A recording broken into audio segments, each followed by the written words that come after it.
Listen, everybody's always running around screaming, we've got to save the planet, save the Earth, as if the Earth is sitting in the ICU, hooked up to life support, waiting for us to recycle a few plastic bottles so it can pull through. The arrogance. The planet's been around 4.5 billion years. Survived meteors, supervolcanoes, ice ages, magnetic pole reversals, and it's still spinning. And here we are, a bunch of hairless monkeys with Wi-Fi, thinking the planet is in trouble because we forgot to bring our own shopping bags to the grocery store. The Earth doesn't need saving. You do. Your ass is on the line. The planet? The planet will shake us off like a bad case of dandruff and keep on rolling. Think about it. The Earth has had oceans that boiled, skies that rained fire, entire continents ripping themselves apart. Dinosaurs ruled for 180 million years. Then a rock shows up, boom, gone. Do you think the planet called a press conference? Ladies and gentlemen of the galaxy, please light a candle for the dinosaurs. They didn't have time to invent solar panels. No, the planet shrugged, grew some mammals, and moved on. It's like a landlord renting out space. One set of tenants trashes the place, fine. Kick them out, patch the drywall, new tenants move in, it doesn't cry about it. Meanwhile, we think we're the landlords, we're not. We're the noisy frat house tenants leaving beer cans in the front yard. Mother Earth's one eviction notice away from tossing our Xbox out the window. And I love the way people say, oh, we have to protect the environment. What does that even mean? Protect it from what? Us. You think the environment lies awake at night worrying about us? Oh no, Chad forgot to recycle his LaCroix can. We're doomed? No, the environment doesn't care. The environment has a whole set of tools you haven't even seen yet. Hurricanes, earthquakes, tsunamis, just the warm-ups. That's the stretching routine. You ever see an F5 tornado rip through a town? Houses turn to matchsticks, cars flying through the air, cows spinning around like they're in a blender commercial. And the next day, the grass is green again. Birds are chirping. Nature's fine. People, not so fine. Nature doesn't send thoughts and prayers. Nature just keeps on going. And the arrogance. We're killing the planet, now you're killing yourselves. Big difference. The planet will recover. The forests will grow back, the oceans will refill, the air will clear. Give it a few thousand years, a blink in geological time, and the only sign we were ever here will be a few weird plastic lumps and maybe Mount Rushmore staring out of the dirt like some creepy Easter Island heads. Hey, what the hell was this about? That'll be Earth's mystery. Us. We'll be the fossil fuel for the next round of critters. The planet's not fragile, it's tough. You're fragile. You can't even handle dairy anymore. Half of you are lactose intolerant. The other half are gluten intolerant. You think the Earth is intolerant. The Earth eats asteroids for breakfast. You ever see pictures of Chernobyl? Nuclear meltdown, total disaster, humans had to pack up and leave. And what happened? Nature moved in. Wolves, bears, deer, all hanging out like it's Club Med. The trees are thick, the rivers are flowing, the birds are singing. That's nature saying, thanks for leaving, humans. We redecorated. We like it better this way. Meanwhile, people act like the planet is delicate. Delicate. The Earth is a 4.5 billion-year-old rock flying through space at 67,000 miles an hour, spinning around a giant nuclear fireball. You're the delicate one. You get a paper cut and cry. The Earth takes asteroid impacts and shrugs. And every time there's a natural disaster, what do people say? This was the worst hurricane ever. Mother Nature is angry. No, this is what she does. It's her job. Hurricanes, earthquakes, volcanoes. It's the Earth stretching its muscles. You don't yell at the dog for shaking off the fleas. You're the fleas. And you don't save the dog by putting flea powder on yourself. But people still say, we have to fight climate change. No, you don't fight climate change. You adjust or you die. The Earth doesn't care. The Earth's climate has been changing since day one. Tropical forests in Antarctica, deserts under the sea, ice sheets a mile thick covering half the planet. And you? You're upset because summer's hotter than last year. No kidding. It's been hotter, it's been colder, and it'll keep changing long after you're gone. But people love to feel important. They love to think they're the heroes in the story. We must save the planet for our children and our children's children. Newsflash, your kids are already screwed. They'll be lucky if they can afford rent, let alone save the planet. The planet doesn't need saving. It needs a break from you. The only thing you're saving is your place on the guest list. And the truth is, the Earth will outlast every one of your grand causes. When the sun finally swells up into a red giant and burns the Earth to a crisp, there won't be any Greenpeace volunteers chaining themselves to the sun yelling a stop. You're killing the environment. And you know who's really in trouble? You. You can't drink the water without filtering it. You can't breathe the air without inhalers. You can't go outside without sunscreen or bug spray. You're like high-maintenance pets. The Earth doesn't need you. The Earth isn't begging you to stay. It's got volcanoes, tectonic plates, solar radiation. You're lucky you lasted this long. Every species before you thought they'd be around forever, too. Ask the trilobites. Oh, wait, you can't. They're fossil. The dinosaurs thought they were pretty hot stuff, too. Big tough running the show for millions of years, then boom, asteroid says hello. No evacuation plan, no FEMA relief, no dinosaur benefit concert. Just lights out. And now you're the next comedy act. People are so worried about their legacy. They want to leave behind art, culture, civilization. You know what the Earth leaves behind? Lava flows and canyons. That's legacy. You build a skyscraper, the Earth builds the Grand Canyon. Your building lasts 100 years. The canyon's been around millions, and it's still deepening. Who's the real architect? You pave over the wetlands to put in a shopping mall, and then 20 years later the mall is dead and the wetlands are creeping back through the cracks in the parking lot. The Earth always wins. You're temporary, disposable, replaceable. The Earth doesn't even notice you're gone. So go ahead, keep saying you're saving the planet.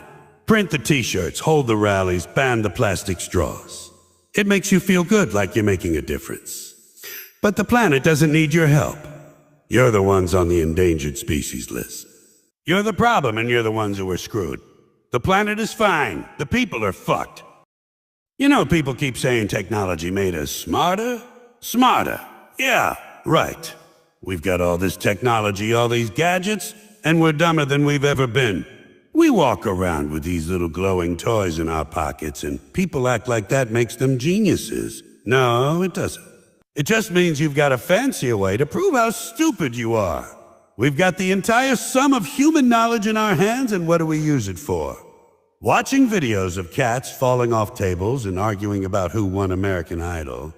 That's your modern enlightenment. You ever watch people on their phones? They don't look smart. They look like zombies. Heads down, thumbs twitching, drool running down their chin. They're not thinking, they're not learning, they're scrolling, staring at Facebook like it's the Dead Sea Scrolls. Oh, look, Aunt Linda posted another picture of her casserole. You've got the Library of Congress, the Encyclopedia Britannica, every great work of literature ever written, all available instantly. And you're clicking on a top 10 celebrities who aged badly. That's what technology did for you. It made you stupid with options, and people brag about it, they brag. I've got a smartphone. It's got apps. It's got GPS. It's got 4G. Yeah, but you can't find your way to the next town without it telling you where to turn. A turn left.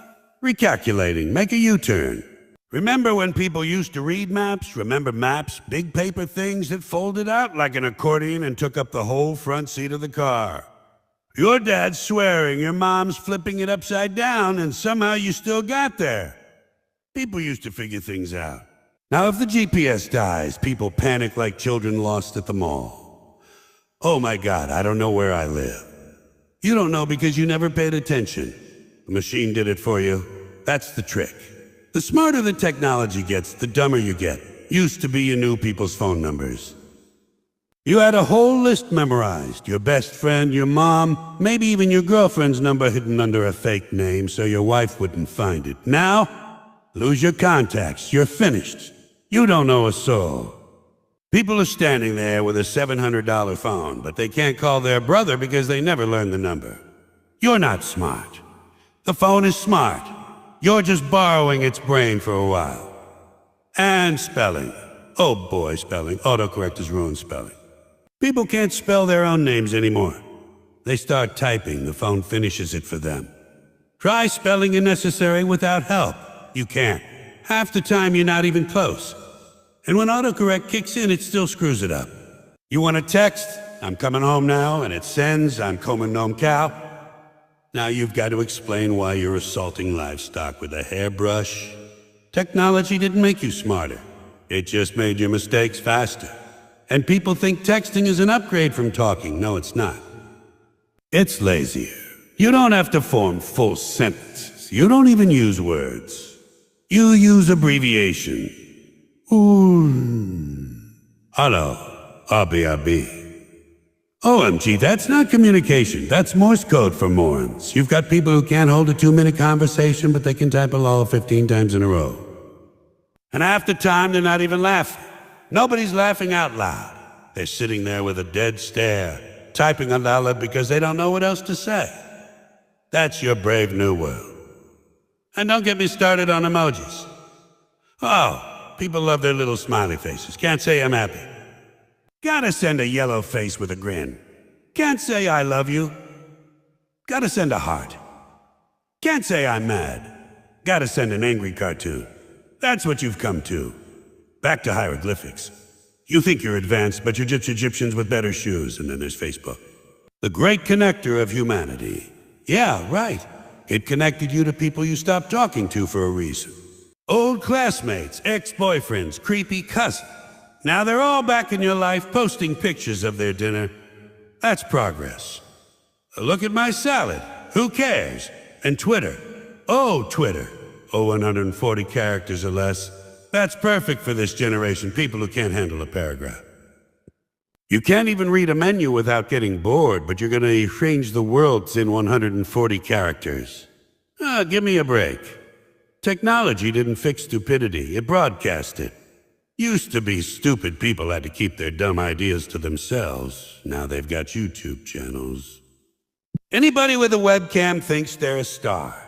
They sit in their basement ranting about lizard people, and 1 million idiots subscribe. That's not progress, that's mass distribution of ignorance. Congratulations, you've globalized stupidity. And video games? Don't even get me started. People sit in front of a screen for 12 hours pretending to be soldiers, pretending to be athletes, pretending to be gangsters. Whole lives wasted pushing buttons. I'm a level 85 wizard. No, you're not. You're not. You're an unemployed guy in sweatpants. Kids used to play outside, scrape their knees, learn something. Now they sit inside with headsets screaming at strangers in Ohio. Real advanced. And here's the funny part, every new gadget, every new invention, it's always supposed to save time. Save time! Save time, that's the promise. Computers, cell phones, email, all designed to save time. And what do you do with all that saved time? Nothing. You waste it. You stare at screens longer, you scroll longer, you check email 50 times a day. You're not saving time. You're filling it with nonsense. You're busier than ever and dumber than before. So don't tell me technology made you smarter. It didn't. It made you dependent. It made you lazy. It made you fragile. The more gadgets you get, the less you can do on your own. Take it all away. The phones, the internet, the GPS, the Google, and you'd have people crying in the streets, lost, helpless, begging for instructions. That's not intelligent. That's domestication. Technology isn't making you pets, and the people are fucked. You know what cracks me up? People actually think they're in charge of nature. Like human beings got promoted to manager of the earth and the rest of the natural world is waiting around for our instructions. Excuse me, sir, should we let the river flow today, or do you want us to take a 5-minute break? The arrogance is incredible. People act like they're the babysitters of the planet. Nature's been here billions of years before you, and it'll be here billions of years after you, but somehow you think you're the boss. You think the trees are waiting for your approval. The mountains are sitting there like, gee, I hope Chad remembered to sign the recycling petition. Otherwise I might crumble. Nature doesn't give a damn about you. You walk around thinking you've tamed the earth. You build some cities, lay down some asphalt, and suddenly you think you've conquered nature. Yeah? Go ahead, put your concrete on top of it. Nature is patient. Nature waits. That little weed in the crack of your driveway, that's nature laughing at you. That weed doesn't care that you've got a mortgage, a Home Depot loyalty card, and a bottle of Roundup. That weed is stronger than you. That weed will be here after your mortgage is dust. The moment you turn your back, boom, it's back, pushing through the pavement like it owns the place. That's nature. Patient, relentless, undefeated. But people keep saying, oh, we're destroying nature. No, you're not. You're just making it inconvenient for yourselves. Nature doesn't even notice. You build a city, she waits. You poison the river, she waits. You bomb the hell out of each other, she waits. Then one day you're gone and she moves right back in like she never left. Look at Pompeii. The whole city buried under volcanic ash. People gone in an instant. And now, flowers, trees, vines, nature redecorated. She didn't hold a grudge, she just said, okay, new tenants. That's what she does. And here's where the arrogance comes in. People actually think they can outsmart nature. They invent all this technology, strut around with smartphones and satellites and think they're running the show. Look at us. We've got air conditioning, we've got self-driving cars, we've got apps that deliver pizza in under 30 minutes. Yeah, but the moment nature decides to sneeze, all your toys are worthless. One hurricane, your house is a pile of wet plywood. One earthquake, your skyscraper's a Jenga tower on tilt. One volcano, and you're a human marshmallow. And what do people do after a disaster? They stand there shocked. Oh my God, how could this happen? It happened because you built your house on a floodplain, Karen.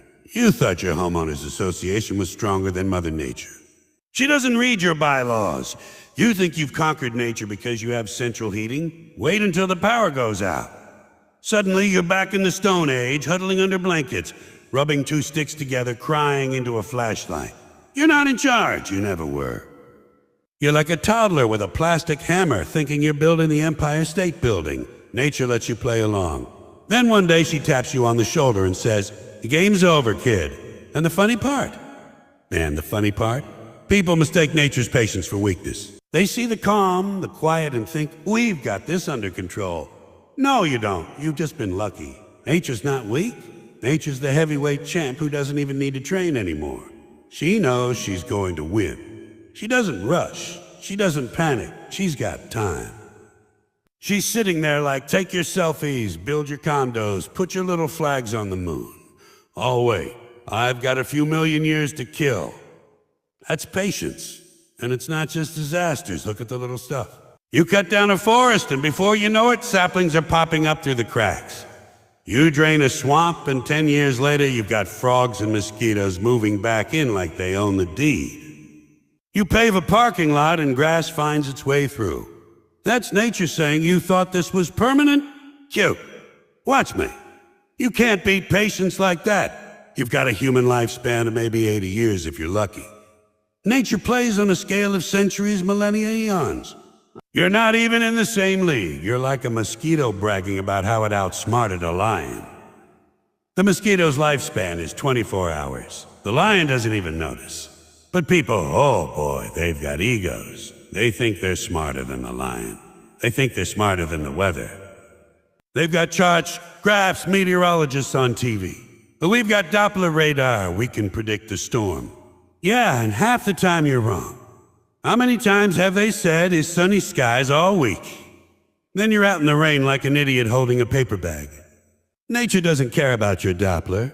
You're guessing. You've been guessing since you looked up at the clouds and thought they were angry gods. And now you got fancier guesses, but they're still guesses.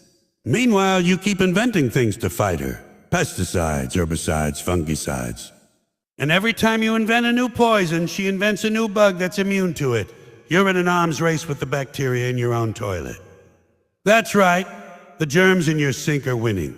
You pump antibiotics into your body like candy, and now the bacteria are stronger than ever. You're breeding superbugs. Congratulations, Einstein. You just built the next plague. Nature's patience again. She lets you celebrate your little victory. Then boom, new virus, new flu, new disease. And what do? Panic? Stockpile toilet paper. Because apparently when the world ends, the one thing you can't live without is Charmin.